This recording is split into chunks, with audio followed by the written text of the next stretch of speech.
Welcome in to the Friday afternoon edition of the Longhorn Livestream. My name is Jerry Hamilton, joined by Rod Babers, lifetime Longhorn, and CJ Vogel. He's out at the Virginia Slims today watching Chris Evans and Navratilova go at it in 1991. So CJ's taking a little tennis today. Look, I did this morning. I don't have a read today, but, I always advertise the Manscaped 5.0. And, hey, now, it's in action. Listen. Can you hear it? It's a powerful device there, Jerry. It's powerful. Yeah. So, hey, look, it's Friday afternoon. We got a lot going on. NFL Combine Day 2. We have a thread on Texas football about that. We're going to get Rod's thoughts on T-Sweat, Byron Murphy yesterday. Obviously, Jalen Ford didn't test. He's saving it for the pro day. JT Sanders is only going to test in some events today. He's going to save some for the pro day as well.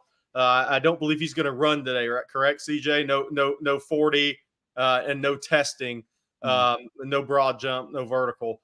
So he's going to save that. But we got some recruiting information to get to as well. That official visit list is building. Big baseball this weekend. Texas basketball hosts Oklahoma State. Not a must-win, but a you should win game for sure. So a lot going on. But, Rod, I want to start with you. Yeah.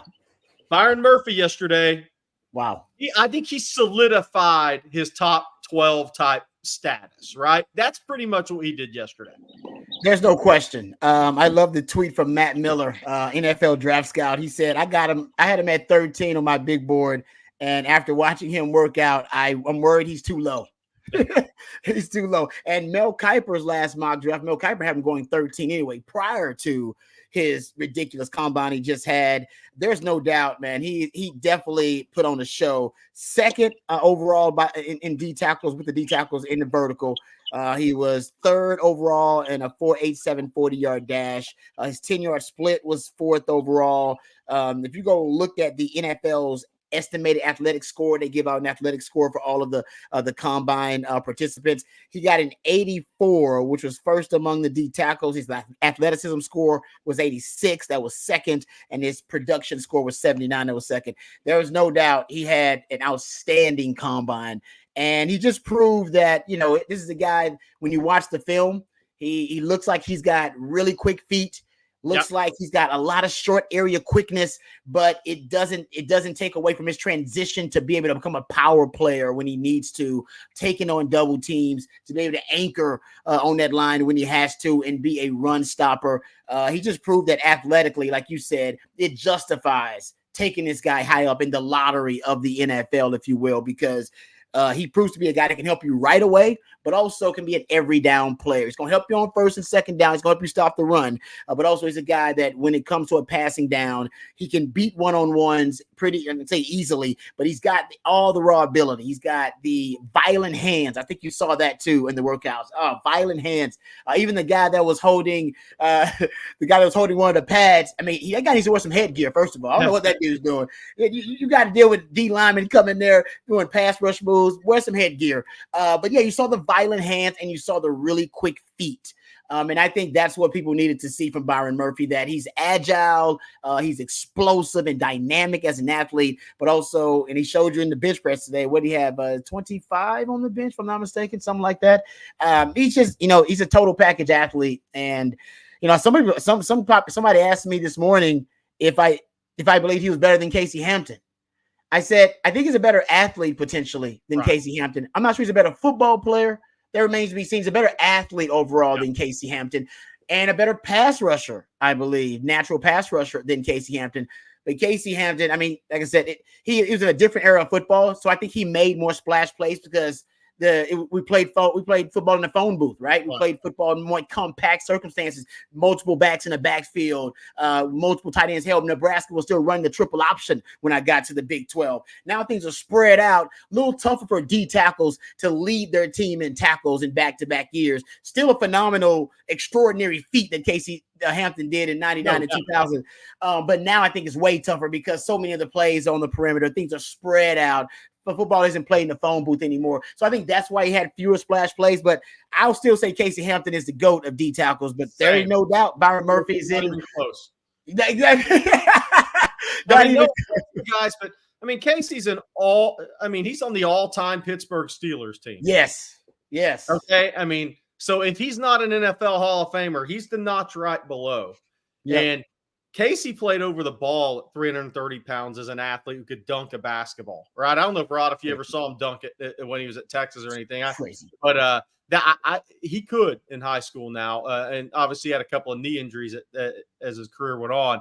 What do you make of T Sweat, Rod? I mean, I thought the 1.89, 1.88, 10-yard split was the key for him yesterday, along with hand size, wingspan, all the measurements that the NFL was expecting coming out of Senior Bowl.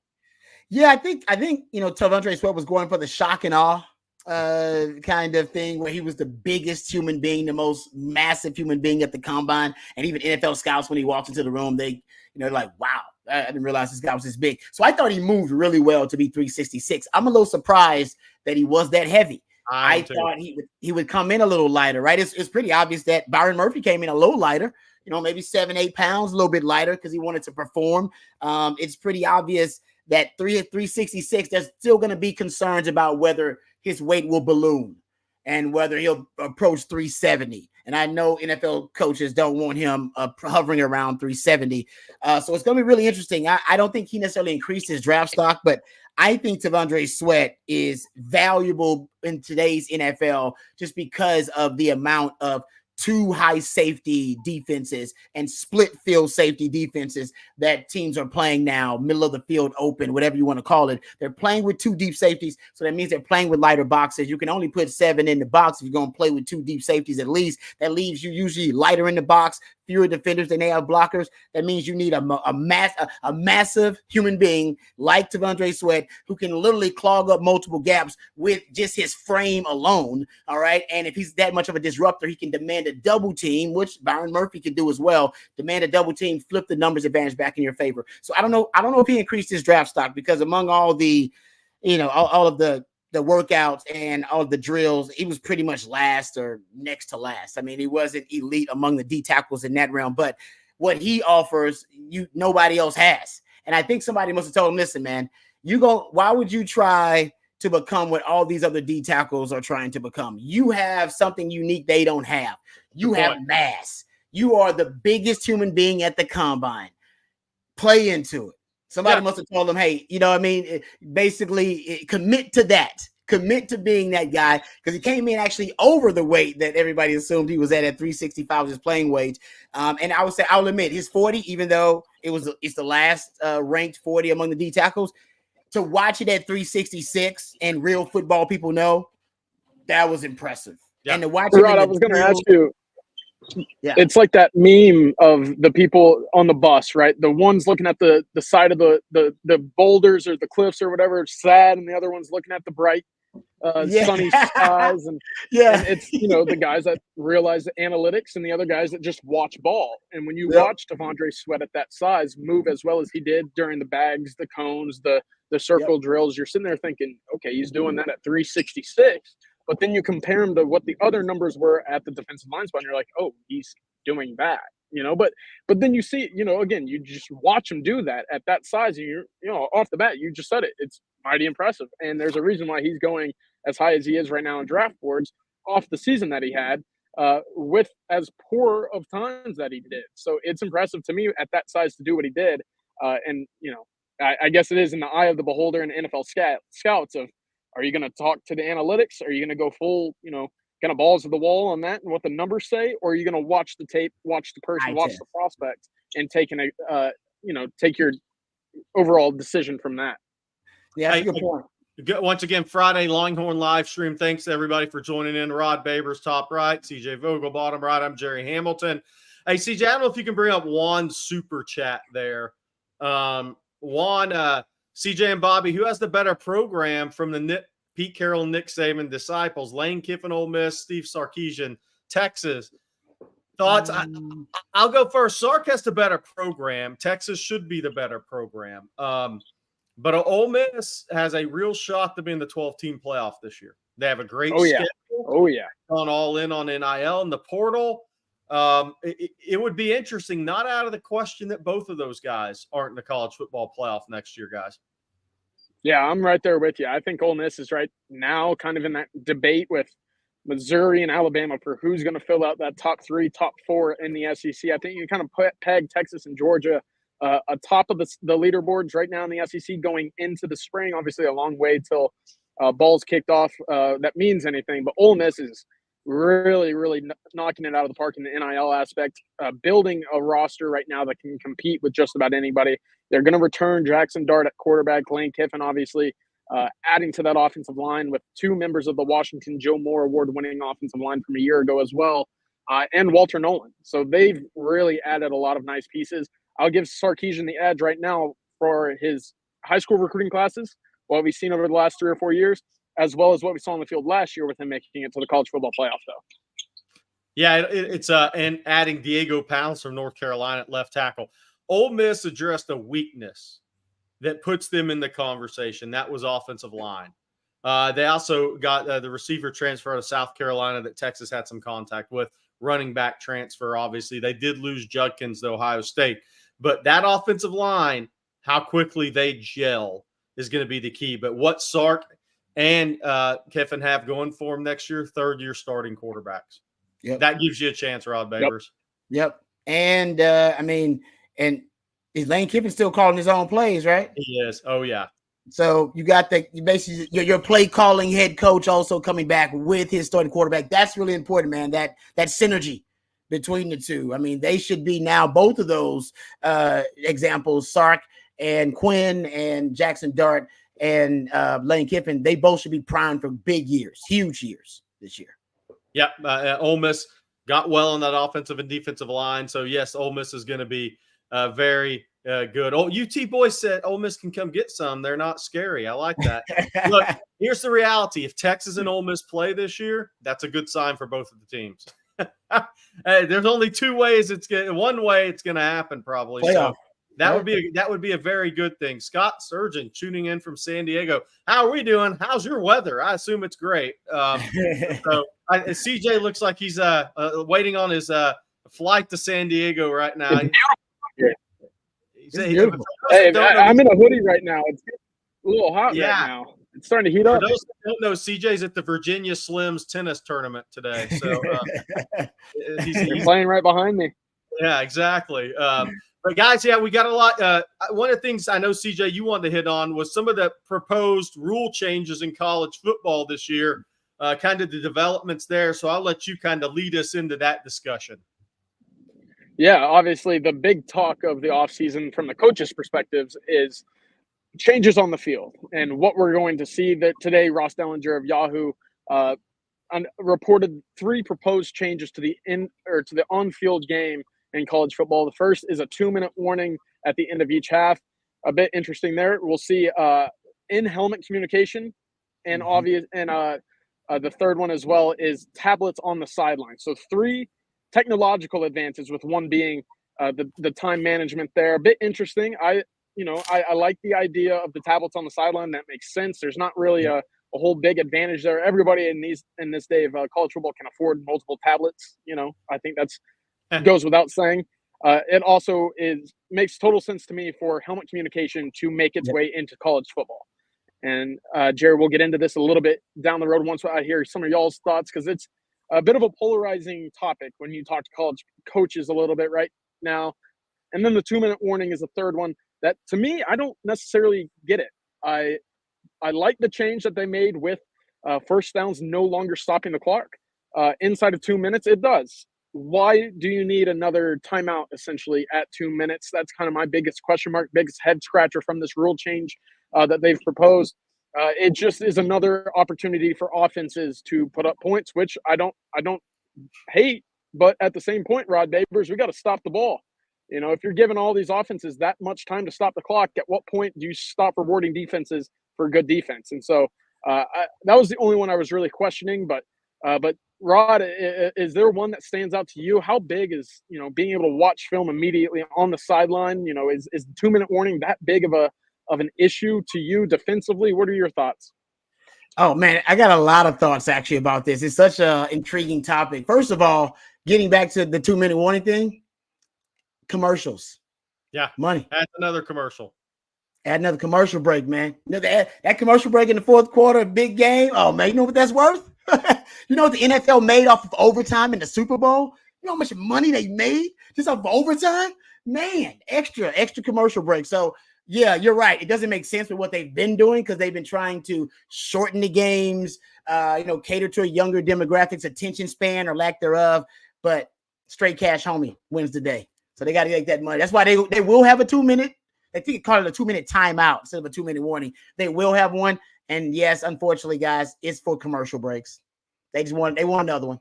Because they probably lost one or two when they were speeding up the game, is what they know. They probably lost a commercial break or two, and they're like, man, we got to get that back. And by the way, it'll increase beer sales a little bit as well. So there's that. That's one extra beer. It takes you from 7 to 8 in those. So, yeah, that's good. Add that up. Yeah. Hey, by the way, I want to say something before Rod keeps going on this. And this sounds like a joke, and it kind of is, but it's also kind of serious. Connor Stallions changed the game of college football. You think about they put zone in the NBA because of Shaquille O'Neal. They put trees up the right side of the fairway on about 7 holes at Augusta National, slow down Tiger Woods power fade when he was just hitting it past everybody. Literally, Connor Stallions just changed the game of college football for the better. Did we ever think we'd be saying that when all this stuff hit? Well, Matt Rule and the college coaches did, but it's kind of funny. That's the guy that caused the change in the game of college football. And every one of those coaches that was speaking out, Sark, Matt Rule, hell, even like Jim Harbaugh, obviously, with his duplicitous activity, they're NFL guys. They're NFL guys, so they think it's ridiculous that they have to translate their plays into pop culture symbols and different images on poster boards. They think and a lot of it's, we know a lot of it's misinformation. Half of it's not even stuff that matters, but they think it's ridiculous. They got to spend time during the week deciphering and translating these plays into pop culture images and stuff. They think it's stupid and ridiculous and preposterous, and they're right about that. So these guys who have been NFL coaches, by the way, I think they're going to handle it better than some of the college coaches because there are some subtle nuances how this will change the game. You talked about it, CJ, that Sark may know about and that Matt Rule may know about just because they're used to it in the NFL as opposed to college coaches who have had to deal with this antiquated version of getting the plays in where you could steal the plays. Yeah, and we'll dive into this a little bit more over the weekend. I have some real deep thoughts I want to get into, but on the surface level here, it's going to impact how offenses are run, with a one centralized signal caller now, where if your team is still not signaling the calls in from the sideline, where do you look to get your play? It has to be from the quarterback. Do you see an increase of huddles? Do you see a decrease in tempo and no huddles situation on the offensive side of the ball? What changes now on the defensive side of the ball as a result of that? It's interesting to me. I actually spoke with a Power 5 coach this morning who liked the idea of in-helmet communication, but thought the NCAA came up short with the way that they delivered it. He said during the bowl games, we had 3 guys on the field on both sides of the ball with in-helmet communication. Wow. On the defensive side of the ball, that knocks out your defensive line, your linebackers, and your secondary. They're all receiving the same call. They're all communicating with their level of the defense. On the offensive side of the ball, it allows you to go quicker because your offensive line isn't turning around to the quarterback. Your quarterback isn't having to talk to the running backs, your line, and your receivers to make sure that everybody's on the same play. You have one guy at each level of the ball on both sides of the ball that is able to get that message out to each spot. So while I do think this is the right step for the NCAA to take in terms of getting up to the new era of college football, there is still some room for them to grow and continue getting to where the college coaches feel like the game can grow to. And right now, the one helmet communication is good. It's great, but it can certainly get better. And right now, the message is that 3 would be great on both sides of the ball. They're going with basically the NFL model verbatim, right? Because they're going to cut off the communication at 15 seconds left on the play clock, which means a lot of college coaches will probably go back to remember the Sean McVay's revolutionary idea was to just talk to basically tell Jared Goff and the offense to get to the line of scrimmage as fast as possible. So the defense has to get lined up so that he would have at least 10 to 15 seconds on the play clock before they shut it off at the 15-second mark to basically talk Jared Goff through the play and to babysit him through the play. All right, you see that Mike Backer? That Mike Backer now, he looks like he's going to blitz. If he blitz, we're going to do this. And he basically talked him through the play. Bill Belichick's great adjustment in the Super Bowl when they made it there was what? Well, we're just going to change up our look after 15 seconds. We'll give you one look, but to obviously to adjust to, and then after they cut off communication at 15 seconds, we'll just shift the entire defense to another look and force Jared Goff, the quarterback, to have to process the defense, decipher what it is. I think you'll get some of that early on. You'll get some coaches just trying to babysit their quarterbacks, walk them through, and then I think the adjustment will be, all right, we got to do a lot more pre-snap disguise until the 15-second cutoff and then shift things around. Also, another question for you guys. This is the Texas football question. Who gets the green dot? The green dot is who has the helmet communication on defensive side of the ball. Who gets the green dot on defense this year? That's a big one. That's a great question. Yeah, that's a big one. Do you trust Anthony Hill? Yeah. That's what comes to mind first, right? The crazy thing is, as much as Texas rotates players.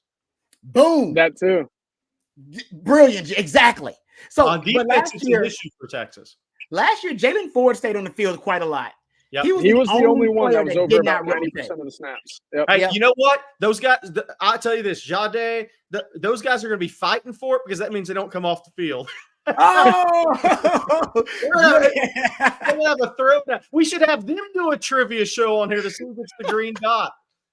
That is great. You're right. I didn't thought about it. Yes, great point. But well, that's the question though. Can you change it within a game, or is it the same person to start a game, unless he's injured? Is it the same person that started the game? That's one of the questions I don't think we have answered yet with this. That's a great question. Yeah, that is a great question. Yeah, and if CJ's proposal is right, then you wouldn't have to worry about that. If you get multiple helmet to sideline communications, then it wouldn't even matter because you'd always have one of those guys on the field at one point. Yeah, because I mean, you think about it. The natural answer might be Michael Taft, but Texas rotates players. He's not going to be on the field the whole game. Nope. You're right. So where you go on defense, whoever gets it's going to play a lot of snaps. That's good for them, unless you can rotate it. Back to that point, if it is Anthony Hill or someone along the lines of that, are you trusting a true sophomore to run and communicate your entire defense? That's true. We've talked about how important it is for the continuity of not only coaches, but the players in that scheme to be around to know everything that the system entails. And so, yes, Anthony Hill is a talented player. And at least I don't expect him to be off the field for very many plays at all next year, regardless of rotation. And then that is a lot to put on his plate.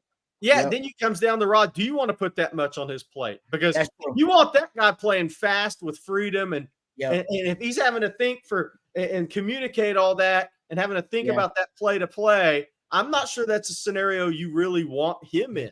That's a good point. I agree with that. I agree with that 100% because I want to move him around the chessboard too. Right. So in addition to having the green dot, I would have him with learning multiple roles on the defense. That would be a lot for a young player. That could slow him down tremendously. You're right. Yeah. That's going to be interesting to see on all that. And like I said, there's some details that'll have to come out. Can that change during a game, or is it only from player to player or in different series, or is it only due to injury? That's gonna be the key thing that we're going to have to see as this moves along. All right, we got a little recruiting news as well we want to get to. If you haven't been on TexasFootball.com in the last couple of days, I would go over there. We have a June day 2 combine thread. We also have the updated June official visitors thread. We have more guys saying they're going to unofficially visit April 6th, whatnot. We had a couple of people on the chat this morning ask about Duncanville quarterback Keelan Russell because there was a report that came out in the last couple of days within the recruiting networks that talked about Texas being in communication with Keelan Russell, the Duncanville quarterback in 2025 committed to SMU. I exchanged messages with Keelan Russell, and that is true. He told me Jeff Banks reaches out to him from time to time. So I think what's happening here right now is, KJ Lacey's still being heavily recruited by Auburn and Ole Miss. Texas has to cover their bases.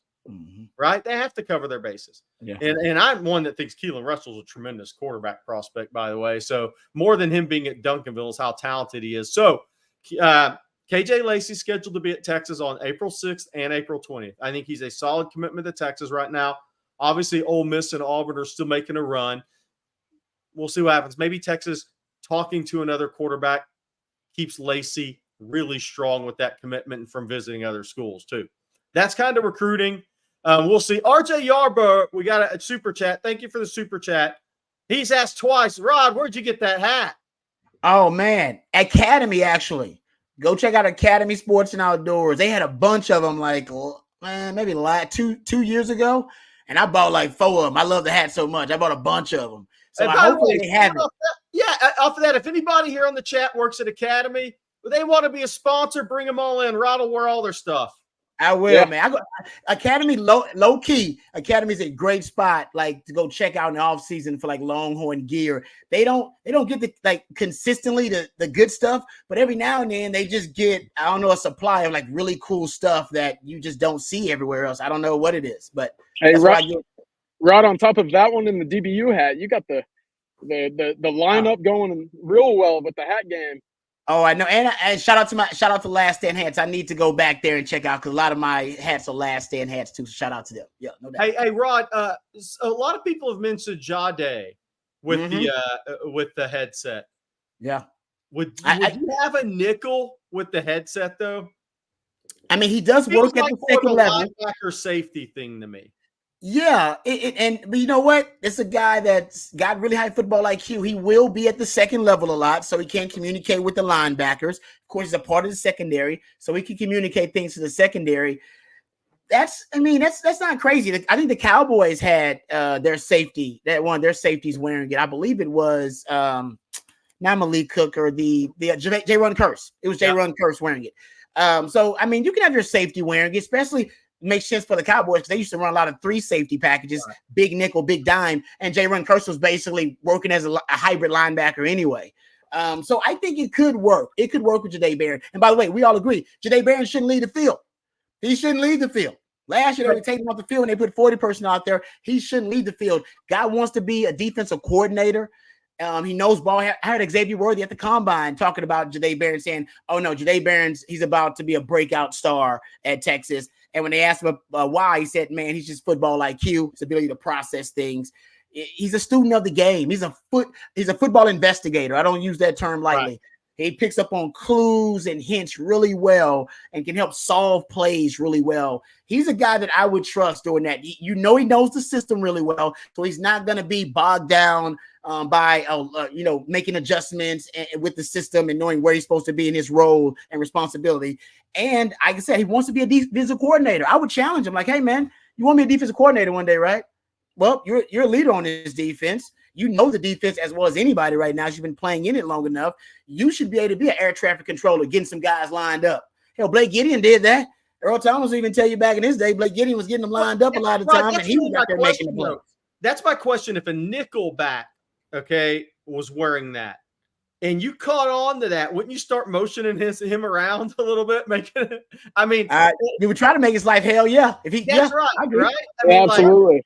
That's to me is the issue. It's why there's normally you're off the line of scrimmage guys. Yeah. I mean, Jalen Ford isn't going to be sitting there going with motion men, right? Your safety's not really. He's not going motion men. That's why I wonder if a guy that plays nickel could carry that responsibility, because once the opponent picked up on it, you could almost use it to your advantage in some ways. I agree with that. That's a good point. So that's a great point. Yeah. My early pick is going to be Andrew Makuba for this. So, played a lot of football. Oh, new to the system. That's an interesting too. One. For this spring, it's all about for him. If that's going to be the case, how quickly can you pick up on all the calls, understand the concepts, the schemes, the assignments specifically, and then that basically will tell you he's back deep and he's not moving from there. We talked about the versatility as one of those things that you can kind of spin down the safeties. If so, do you use him solely as a back deep guy? If he's running the green dot, I think that makes the most sense. See everything in front of him. It's true. All right, guys. Obviously, NFL Combine, a topic as well. By the way, fire off the questions. David Keith Williams would love that. I'd love that Big Red as a sponsor, man. That'd be awesome. But fire off your questions. We got more recruiting stuff we need to get to. We also have a lot of NFL Combine stuff we need to get to. Obviously, the Friday Longhorn Livestream presented by Andy Ludicky, My Perfect Franchise. Thank you very much for that. CJ, from a recruiting perspective, I hit on a couple things. Kind of update people, if you will, on that June visitor list, what we've added to this week. Yeah, busy week coming up. I mean, we talked about the two cornerbacks at the beginning of the June official visit weekend, June 7th and 9th. That'll be Cortland Guillory and Caleb Chester kicking off the cornerback room right there. Jerry, you and I talked about it earlier. Brandon Brown is actually going to be in that second weekend. Yes. So we reported earlier, I think he got his dates wrong or mixed up a little bit there, but following his Tennessee official visit, he will be taking a Texas official visit June 14th through 16th, joining a very busy group that we have right now, including, sorry, I got a bus behind me, but Ricky Stewart, Kelshawn Johnson, John Mills, Jonte Newman, a really solid group there. Jerry, and then, of course, the big one at the end of the month. That's the one that we have our eyes on, that we have circled at the moment for what could be a very special end of the year, or I guess end of the open contact window period for the Texas Longhorns, including now a new addition, Nick Townsend, who we confirmed. Yep. Jerry, you confirmed that this morning. The tight end out of Decaney, really talented prospect. Looking like Texas is going to be pursuing him along with Keoti Armstrong to go with Emory Winston in that 2023 or 2025 tight end class right now. Yeah, so a lot of moving parts there. That visitor list we think will add maybe 3 times what it is right now for the month of June. So, Jordan Davidson hadn't put out a date yet. There's a lot of guys. Elijah Barnes just put out a top 10, so his dates will follow. When some of these guys aren't ready to put them out, Fasusi has not put out his visit dates yet, but we know he's pretty much got one locked into Texas right now. But we'll wait for him to kind of give everyone the go on that. And there's a number of guys like that. So will Corian Moore make an official visit? Will he be on campus April 6th? I talked to somebody. I think there's a chance he's on campus April 6th. Talked to somebody this morning close to Dorian Brew's recruitment. He's likely going to make that April 6th weekend at Texas. I think June 14th through 16th or the 21st through 23rd, one of those 2 visit weekends in June. Dorian Brew, the top corner on the board out of Conroe, he'll make an official visit. So while that official visitors list is building, there's still a lot of pieces left. Plenty. KJ Lacey hadn't told us his official visit date yet. Will that be the 14th through 16th? That's when Kelshawn Johnson's coming in. Or will it be 21st through 23rd when some of the other guys, Marcus Harris, Amari Winston, Nick Townsend, are coming in? So the interesting thing recruiting-wise is, we see – I was talking about this morning on Coffee and Football. We kind of see where the recruiting battles are emerging. You're going to have Texas versus A&M and Oklahoma on the offensive line. A lot of pressure on A&M to win some of these offensive line battles. That is a position they have to really build back up in the program that I think really took a hit late in Jimbo Fisher's tenure there. They can't miss in this 25 class. Texas is then battling Oklahoma and A&M for those guys, right? I mean, so there's going to be some key battles on that offensive line. Foji out of Bridgeland's already committed to OU. Jonte Newman's going to visit Texas A&M and OU. Texas visits Set. So those battles are emerging. Texas and LSU are going to battle, whether that's DBs, D linemen. Those battles are coming as well with Texas and Jerry, LSU. It feels like there's more Texas with LSU this year, right? Say that again. Are there more battles early on with LSU so far? I think because Corey Raymond and Bo Davis are at LSU, yes, in the state of Texas. So, I mean, so Dorian Brew, the corner out of Conroe, his dad, Derek Brew, was an All-American sprinter at LSU. So once Corey Raymond got to LSU, man, he beelined it to Conroe High. Yep. LSU's in it. They had an unofficial visit. They'll get an official visit. Then Bo Davis was already recruiting a lot of the similar guys. When he goes to LSU, Zion Williams from Lufkin is going to be at LSU March 9th. Dylan Battle from Mansfield Timberview will be at LSU March 9th. Then Brad Davis, the offensive line coach, obviously he's active in Texas as well. Tyler Thomas, the offensive lineman from Dickinson, who's visiting Texas the 21st through 23rd, A&M the 14th through 16th. He's going to LSU March 9th. So you're starting to see some of those connections. But to CJ, to that point, it's Corey Raymond and Bo Davis being at LSU. Mm-hmm. But then the other school's USC. There's 3 visitors right now, Brandon Brown, Kelshawn Johnson, and Riley Pettijohn, who are all visiting Texas the 14th through 16th, then go to LSU the 21st through 23rd. I think there will be 5 or 6 of those type of guys. So USC is going to battle. They're recruiting Texas as hard as ever.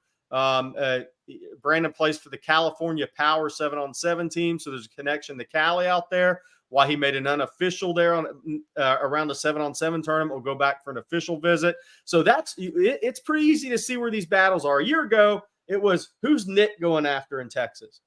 Now it's more, okay, LSU, A&M new staff, Oklahoma moving to SEC. So we're seeing where these battles are coming from. And obviously at wide receiver, you're always going to battle Ohio State on some level with Brian Hartline, Khalil Lockett out of Saxe High. He'll be at Texas April 6th. He'll make a June official visit. He's going to be at Ohio State in March. Okay. He'll go back there for an official visit. There's connections with LSU in his family tree. So A&M, LSU also in it. His father's from SoCal. So USC's trying. So we're seeing where these battles are taking place. And if you're a fan of recruiting, gird up your loins. It's going to be a lot of fun, man. No doubt. I one last recruiting note. I spoke with Denton Geyer, defensive lineman Xavier Upono earlier today. He will be on campus at Texas April 6th, adding to that loaded group of visitors coming in early for spring ball. Has yet to schedule an official visit with Texas. Is planning on getting those details finalized on campus when he comes in for April 6th. So one to watch right there. And he's been in contact with new Texas defensive line coach Kenny Baker just about every day since he went up to visit him earlier this winter. Yeah, great stuff there. Rod, let's move on to NFL Combine, what's left, because we aren't going to talk Saturday. And I hope you're getting prepared for the quiz show Sunday if you're doing your prep. Bobby's taking this very serious because have you heard about the bets, Rod? I don't even know how do I prep for this? What am I prepping? You have to. You've been doing this talking about this on the radio for a decade. Okay, so for those that don't know, we're doing a quiz show Sunday night for our live stream. Okay, RW, I see the 940, and I saw your comments on Denton Ryan. 2 guys in the combine, 3 more to come, maybe 4. But so we're doing a quiz show. So the winner, here's the bet though, Rod. If I beat Bobby, he has to do the Manscaped read on Coffee and Football. That's not bad. And I set up your bet for you today with Bobby. If you beat Bobby, he has to go Rich Eisen and run a 40 videoed for on Texas football. Oh no, that's not good. Bobby could really injure himself at this point. He'll do that and sprinted in like 10, 15 years. No, that could go bad. That could be bad, man. No, so those are the bets. So we're not going to talk Saturday. So Rod, Xavier Worthy. So people asked us the question today, and I think you have a better feel for it than I will. People were asking about what kind of testing 40 times we're predicting. And the people they were asking about was Xavier Worthy, who claims he's going to run 4.2. Now, you can say 4.2. Do you mean 4.20 or 4.29? Anything in the 4.2s, right? Exactly. But A.D. Mitchell, big testing day for him. And then we have, Christian Jones 10-yard split, right? And it's more the 5-10 5s, all the other stuff with that. But what are you looking for? You have any predictions on what guys run and what would be some good numbers for some of these guys? It's interesting. I mean, the odds, I believe, because you can bet on this. You can bet on everything. Yes. I believe let's Xavier get to that in a second. Xavier has got the second best odds to run the fastest 40 at the combine behind Tyler Owens, actually. The Texas Tech safety used to be at Texas, right? Transfer. Well, yeah. Well, CJ can tell us, but he should by far be the best because he thinks the earth is flat. Those guys have to run fast, but keep going. Yes, there's a lot about the educational system there. Score one for the Plano ISD. All right, go ahead. But yeah, I mean, listen, this is my thing about Xavier Worthy because I think he is going to run a fast time. He's hinting that he's going to run 4.2. I believe a prediction from the 33rd, which is a website that covers the NFL. They had him at a 4.29. They were predicting he was going to run a 4.29. I'm with you. 4.2 anything, I'll take it. I mean, that's just you're blazing. You're next level if you're running 4.2. It's interesting. He was clocked as being the fastest ball carrier in college football by Real Analytics. I think he ran 22.7 miles per hour. So it's so much hype on his 40. I almost wonder if he runs just like 4.34. People are disappointed in it though, Jared. They're like, man. That's the risk you run. Yeah.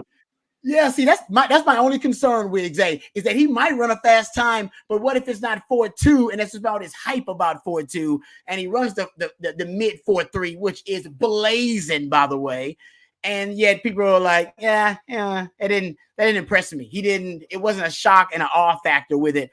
So I do worry about that because the expectations he'll run last, right? Because they do it in alphabetical order, so at least he'll know what he's got to run. He'll know what he's got to run to essentially, be the showcase performer. I just worry, man, 4.2 is, like I said, that's elite next level speed. And most of the time, guys, your fastest 40 times at the combine does not translate to them being really good football players in the NFL. You take the top 25 wide receivers and their 40 time at the combine. You know how many of them have had 1,000 yards in their career? One. Yeah. Santana Moss. That's it. Just one. The rest of them, they run fast, but as we know, fast 40s don't make you a great football player. And I think X-Man he's a good football player. So I'm almost rooting for him not to run a ridiculous 4.2 flat or a 4 and break the record or whatever. Because usually the truth is, those guys, they don't translate to the league. There's only 2 sub 4.3 guys in the Hall of Fame at wide receiver, guys. It's one of those. It's an overvalued data point at wide receiver. Does the 40 matter? Yeah, it matters, but it's way overvalued at wide receiver. Way overvalued. Totally agree. Hey, what about AD Mitchell, guys? CJ, Rod.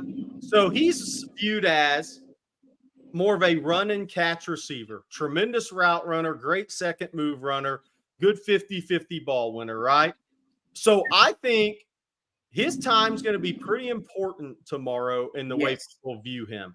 What do you guys think, CJ? I'll let you go first. Do you have a time in mind that would elevate him, that could push him into the first round, that would make people say, whoa, okay, that's better than we thought, to go with everything else?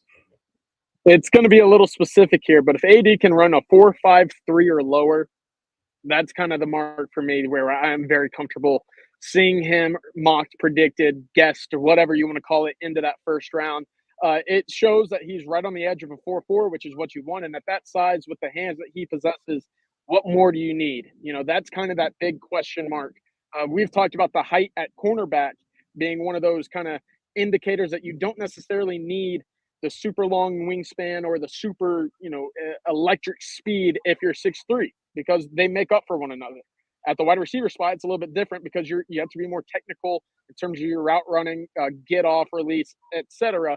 But if AD Mitchell is able to run anywhere in that low 4.5s into that 4.4 range, now you're talking in that kind of 25 to 32 range, whereas previously I think we were talking about the first 10 picks in that second round.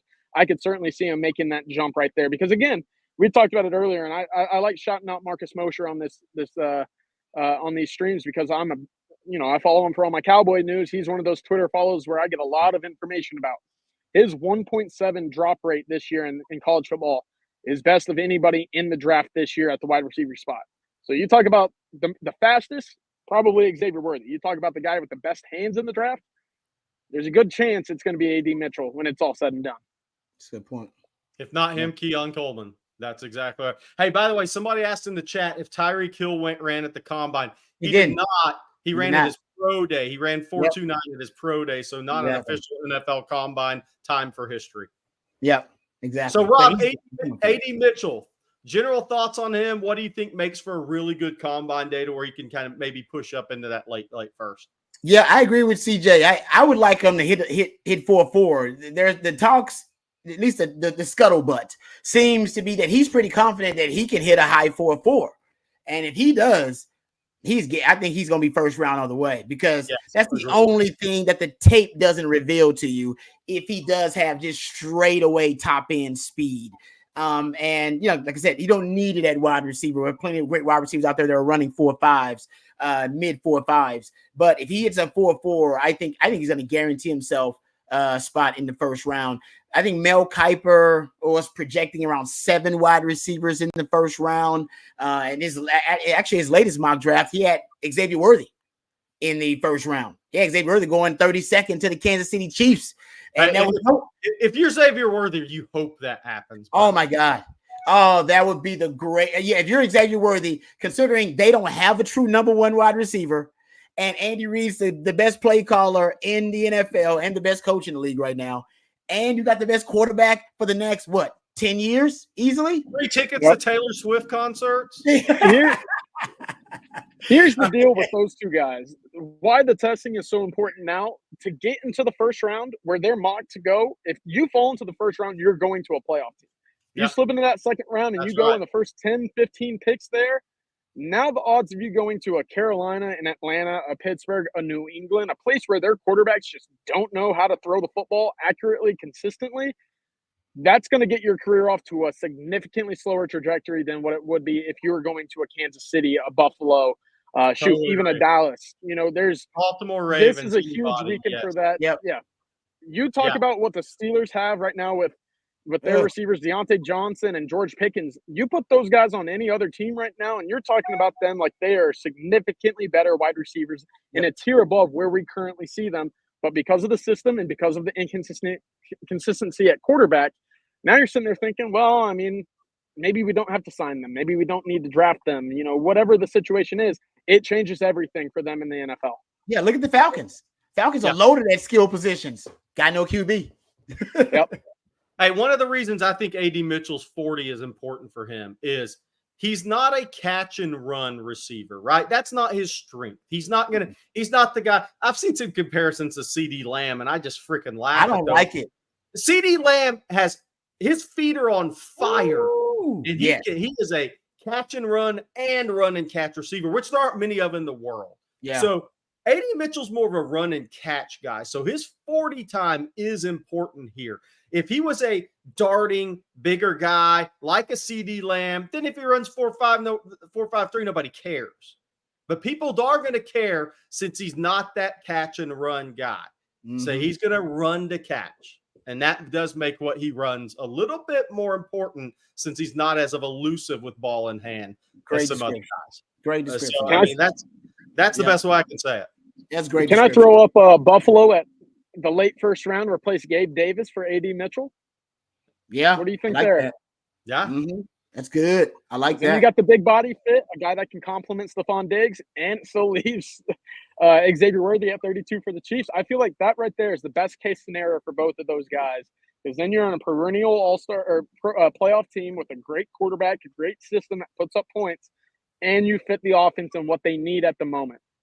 Hey, Rod, what do you think? What would be a good day testing for Ryan Watts? Because this is a big one for him today. But here's his issue.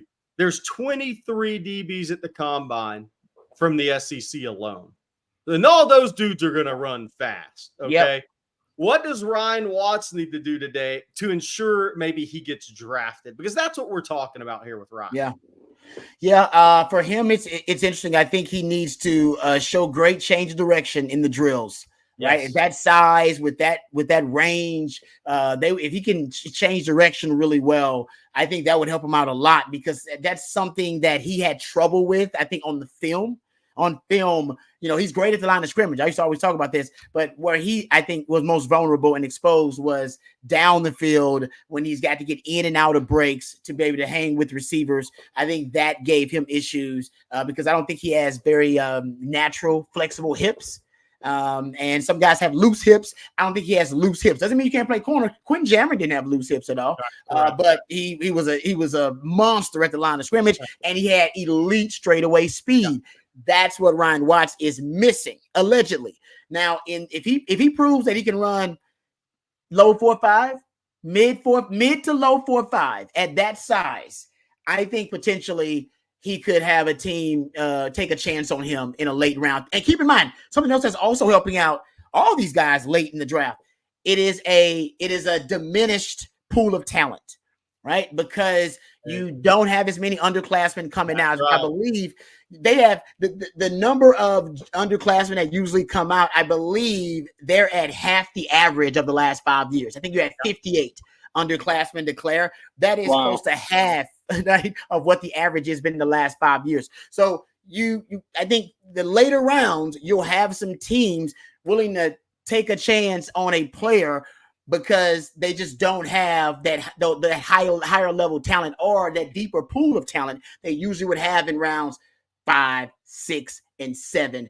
And he's a guy, now that they expand the practice squad rules, this helps other players too, like a Ryan Watts. They're willing to accept the developmental project, I think, a lot more now too, because you can keep a guy on the practice squad longer. They've loosened the rules about practice squad and how you can move guys up and off the practice squad. So you're willing to take a chance on a guy like a Ryan Watts. So if he runs a low 4.5, and if he looks good in the agility drills, changing direction, short area quickness, CJ even talked about it. He thinks a 10-yard split is going to be the most important part of it. And that's kind of that burst we're looking for. If he shows that, I think a team might be willing to take a chance on him. He's just such a good looking athlete. That's why they brought him to the combine, guys. 6'3" like that. Yeah.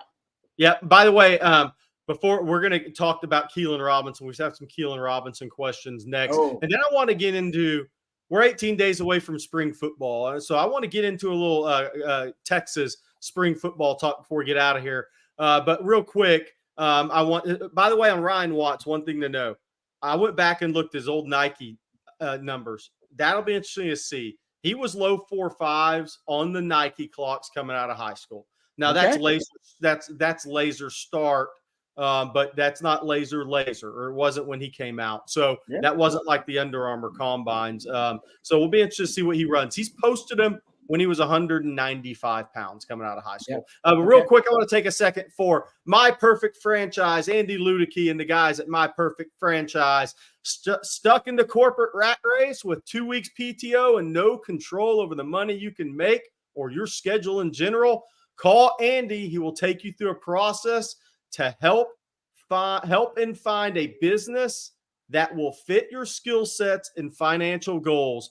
Franchise ownership isn't for everyone, but if you have a desire to take control of your own destiny, give Andy a call or email him at andy@myperfectfranchise.net. Thank you so much to Andy Ludicky, My Perfect Franchise, for being the sponsor of the Longhorn Livestream on Friday. So last guy we're going to talk about, and Christian Jones, I know, 10-yard split. We're not going to get too much into OL. He had his kind of coming out party with the draft at the Senior Bowl. All he's got to do is keep the ship steady right now. And things are he's already made his move, in my estimation. And we're going to talk about Keelan Robinson next, Rod. So we've seen some crazy times. We were talking about this morning. We've seen people predicting 4.3, 4.35. I'm more in the 4.45 range for him. I could be low on that. I don't know if I've seen enough of him to really say, okay, I think this guy might pop a 4.35. Have y'all? That's a big number, Rod. Yeah, I'm trying to think of that kickoff return. What's 4.1. 4.41. 4.41? That's kind of where I'm at. If he can crack 4.3, the conversation might change around him a little bit. I don't think he's a candidate to get drafted at the moment. I just don't think you saw the production that you needed to see. The raw tools, I think he might be a guy that makes a roster out of special teams at the next level. But you didn't see enough of him consistently on the offensive side of the ball to warrant a draft pick. Now, if he goes in and runs somewhere in the mid 4.3s and he really starts surprising people, the conversation could heat up a little bit. But right now, I'm expecting to run that 4.39, 4.41 range, which is very good. Let's not question that. That's a very good time for him. And special teams specifically, that's where he's going to make his hay. There's a factor here that could help Keelan Robinson, and I kind of like studying this football theory stuff where it seems like it's all connected. The NFL is thinking about changing their kickoff return rule. They're changing the kickoff period. They're actually entertaining changing to the XFL model of the kickoff. Troy Vincent is on the record saying there's a lot of support now, and they could get the 3/4 votes to get it pushed through by March. By March, gentlemen.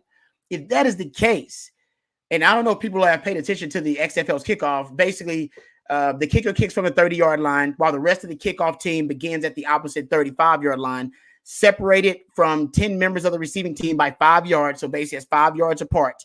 And nobody moves except for the kicker and the returner until the ball is caught. And then when the ball is caught, then the rest of the team can move. So you eliminate the car crashes, making it the most dangerous, violent play in the game. By the way, Rod B, 2 of my shoulder injuries came off trying to blow up a wedge, which is now banned in the NFL. Okay, rightfully so. And so that's the big concern. That's why they shadow banned the kickoff pretty much and made it a moot play, because they were worried about the injuries. If they bring the XFL kickoff into, they actually bring it into the NFL and they approve it, guys, I think the return rate is 90%. They got a 90% return rate on their kickoffs. Hell, the NFL is at like 33% kickoffs. The touchback rate for the NFL right now, I think only 22% of kickoffs were returned last year. Hell, all 13 kickoffs in the Super Bowl were touchbacks. I think we lost Rod there for a second. But to his point, I'm sure Rod will be back in a second. Devin Duvernay becomes very dangerous, by the way, if that rule is changed. Devin Duvernay, that will elongate his career there. So we'll hope to get Rod back in a second here. CJ, I guess I want to get a little team talk here before we get out of here today. Spring football is 18 days away. And I want to talk about a little bit about Rod B's back. I finished that for you. Here's what I said. Right. Devin Duvernay is going to be hell on wheels next. Yes. Basically, the return guys now can actually add value to the game again. That's my point. And help Keelan Robinson to potentially make a roster. And Devin Hester's saying, "What? Are you kidding me? I might have had 2,000 yards in returns back in the day. Are you kidding me?" Yeah. Yes. So, all right. So let's finish up today with some spring football talk. 18 days away, and I want to talk about we're going to talk about quarterbacks plenty. We're going to talk about the offensive line, returning guys. I want to talk about defense a little bit. So, Bobby Burton's hearing great things, not good, great things about Trey Moore, in encompassing everything. The ability to possibly step into one of those leadership roles, being that level guy. Expectations for Trey Moore, Colin Simmons. Okay. I want to talk about that. And then I want to talk about Rod. I want you to hit on CJ. I want you to kind of your expectations at the edge position, and Rod can go after that. But then after that, Rod, I want you to talk about, Xavier Filsaime is getting a lot of love right now for offseason work, but the real football is about to begin. Yeah. And I want you to hit on the difference there, picking up system, because I think one of the biggest things for that'll be the young DBs at the Texas program are, when do you just feel comfortable enough that you're going to go out there and play and you're not thinking? I want you to talk about, because that's about to hit Filsaime. So he's tearing up the workouts as expected, but he's about to be hit with a bunch of stuff mentally on the football field. And that's where his transition starts. He's not going to struggle with the physicality of the game and the speed of the game. He's going to be fine. But I want you to get onto that. So let's first hit on the expectations for Trey Moore, CJ, Colin Simmons headed in the spring. And Rod, I want your opinion on that as well. Okay.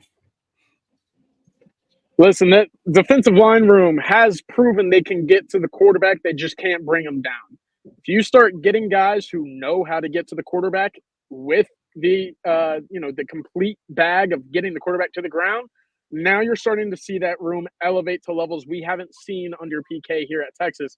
Rod, we've talked about it in the past plenty of times. There are guys that know how to cover. There's guys that know how to get to the quarterback. Trey Moore has proven he can get to the quarterback. The jump is going to be interesting to him. But as we've heard from Bobby in his notes, the jump to this level has been superb so far. With Colin Simmons specifically, that's a guy in his entire high school career, it's been almost impossible for offensive lines to keep him from getting to the quarterback. Right now, I think you're going to see that defensive line on the edges as one of your true strengths of this team. I don't think it's out of the picture to see somewhere in the 1.5 to 2 sacks per game range. That's kind of a jump from where we saw a year ago, especially with your leading sack guy closing in on double digits. I don't think you'll see enough of a snap share for them to reach double digits. But, I mean, Ethan Burke or Trey Moore right now, certainly in that conversation for 7, 8, maybe 9 next year would be huge for Texas. Yeah, and I wonder if the edge pressure, because a lot of Texas pressure came from the interior last season with T'Vondre Sweat and Byron Murphy. Those guys were elite.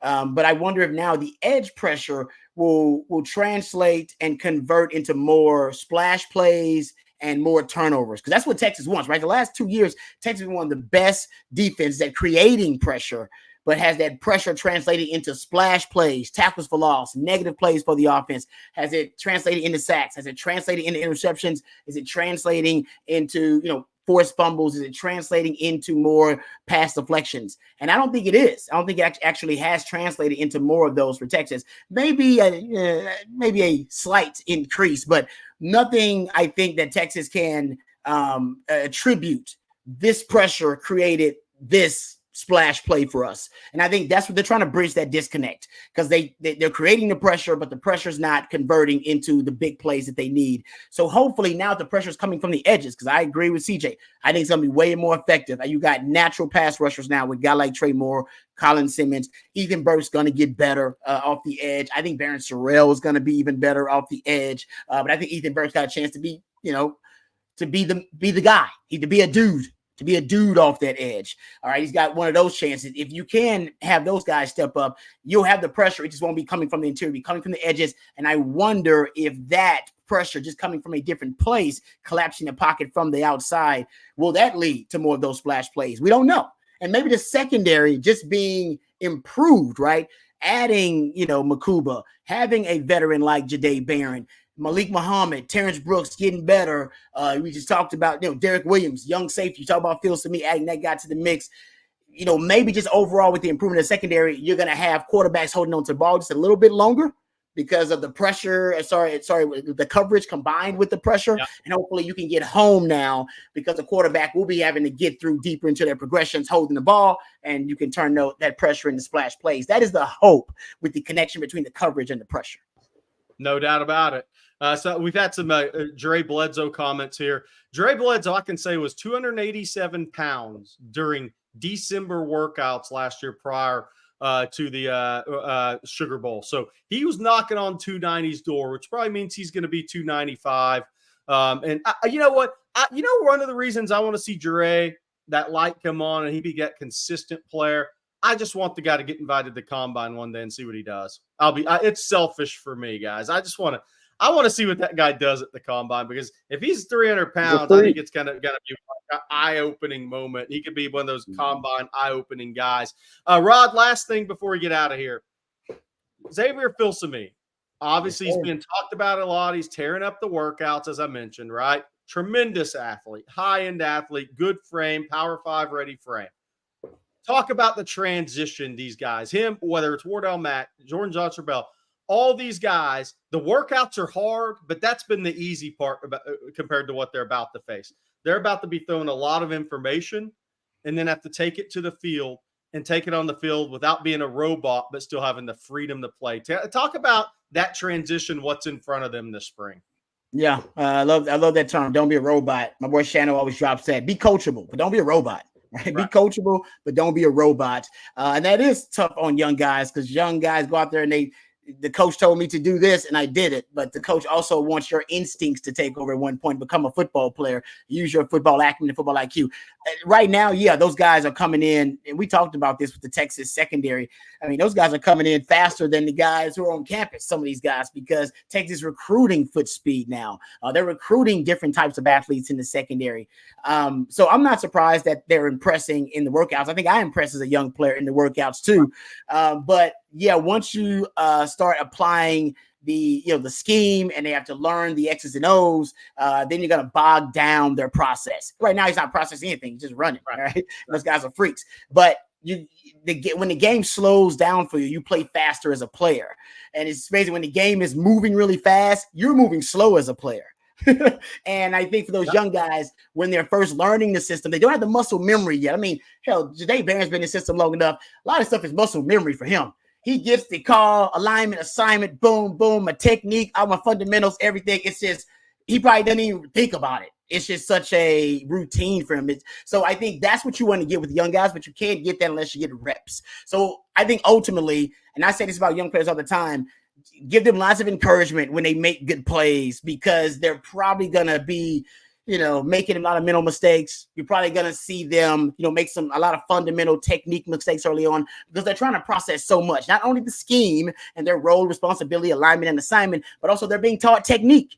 All right. And they're being coached on the technique, and they're being coached on, the whys of the defense, right? And why you're supposed to be somewhere. And the hope is that when you have continuity with a staff like Texas has, and you've been teaching the same system with the same terminology, all right, for what we're going on 4 years now, the hope is that the players now who've been in the system, that they're tutors. They're tutors all the time. They're just, when you get the coaching from the coach, from the actual professor, and then you come right from the professor to the tutor who breaks it down for you in layman's terms. Oh yeah, I know what coach said, man. Think about this. Honestly, just eat. You're gonna spot number 2 here. It's easy. You're gonna key him, but then you ain't even got to worry about this or that. Don't get bogged down with what coach is saying. You pretty much got to simplify it and give cliff notes to the guys. And that's what I remember doing for the younger guys. I'll give you my cliff notes. You can have all my cheat codes. As a matter of fact, I remember hearing A.D. Mitchell talk about that at the combine. He said, if you ain't cheating, you ain't trying. And he was talking about running routes, but using cheat codes when he runs his routes. But it's not actually cheating, but he's talking about the loopholes within the framework of an offense or technique or fundamentals. And those are things you only learn as you get reps. So yes, the young guys, they will slow down tremendously while the game is moving really fast as they adjust and they get more muscle memory. Sometimes though, you have a prodigy. Sometimes there's a prodigy and you don't deal with the growing pains. The translation from just from the workouts and that speed they played with, sometimes it translates right on over. Derek Johnson. Yeah. Everybody was like, yeah, he's gonna slow down as a player once we give him the system and once he's got to diagnose plays. Nope, he didn't. Nope, did not slow down at all. 100%. His first start was at Texas Tech his freshman year. It came pretty quick. So if it feels to me, could be a prodigy now. He's got it in him, and we've seen that before. And at times, look at Derek Williams. He wasn't gangbusters from his first action on the field, but by the end of the season, he's your best coverage safety. He's starting to run the alley a little bit better and be a force run defender. Sometimes it just takes reps for those guys, but I wouldn't doubt at all. It feels to me it could be a prodigy from what I've watched on film, man. It could be that guy where we don't see the lag. We don't see the growing pains. He just goes from, top end elite prospect to being an elite level defender in college. It does happen for some guys like that. Not for me, though. Didn't happen for me like that. All right, well, that will do it for the Friday Longhorn live stream. Aaron George, I see your question. Bring that back up again, or I'll answer that next time. I will not forget that question. It's actually really good on Aaron George. So for CJ Vogel, Rod Babers, I'm Jerry Hamilton. Thank you again to Andy Ludicky, myperfectfranchise.net, for sponsoring the Friday Longhorn live stream. Give him a call, 409-973 the 9901. There you go. Thank you guys. Have a great weekend. Big weekend of baseball for the Texas Longhorns. Men play Oklahoma State tomorrow in the Moody Center. Big not game. A must win, but win. Big game. It's not about seeding after this win Saturday. You can't lose 3 in a row in the regular season. Texas won't. But they also haven't strung together more than 2 wins in a row in Big 12 play in basketball. They need to win Saturday to set up the big Monday against Baylor. A lot in the Texas basketball team. If they can win 2 of the last 3, I think they have a shot at that 7 seed that would knock them out of that 8-9 game, which I think is where they're at right now. All right, guys, have a great weekend, and we'll talk to you again Sunday. Welcome.